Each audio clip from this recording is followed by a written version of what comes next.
Earth is home for all living creatures. But do all creatures exist everywhere? I mean, can the fishes come out of water and survive? Or can penguins live in equatorial forests where warmer temperatures exist? Not really. So even if the Earth is like a huge home for all living beings themselves prefer staying in their own rooms.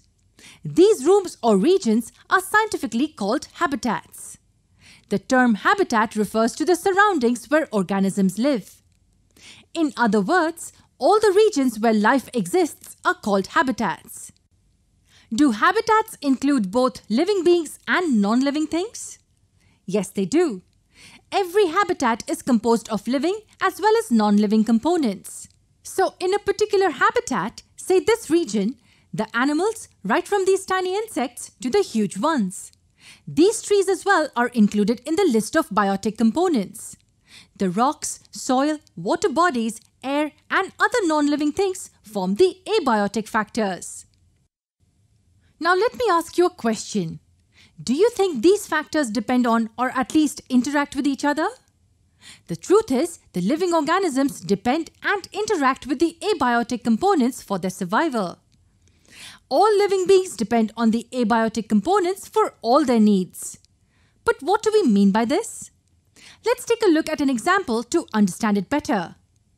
Sprouting is the first step where a new plant grows from a seed.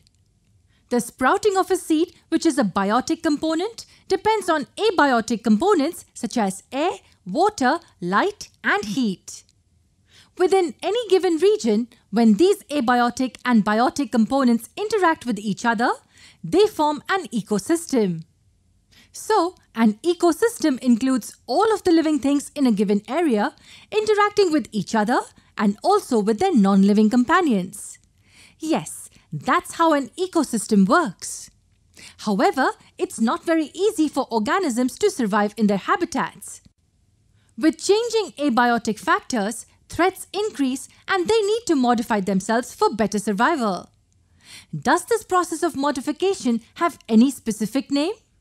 Yes, it does.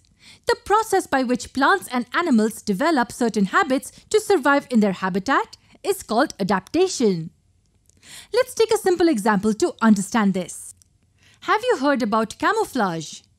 Camouflage is an organism's ability to blend in with its surroundings. This is one very common example of adaptation. Organisms that carry out camouflage do it for saving themselves from their predators. So isn't this a technique for survival? That's why we call it a type of adaptation. But how are adaptations brought about? Let's have a detailed look into the concept of adaptations in the next video.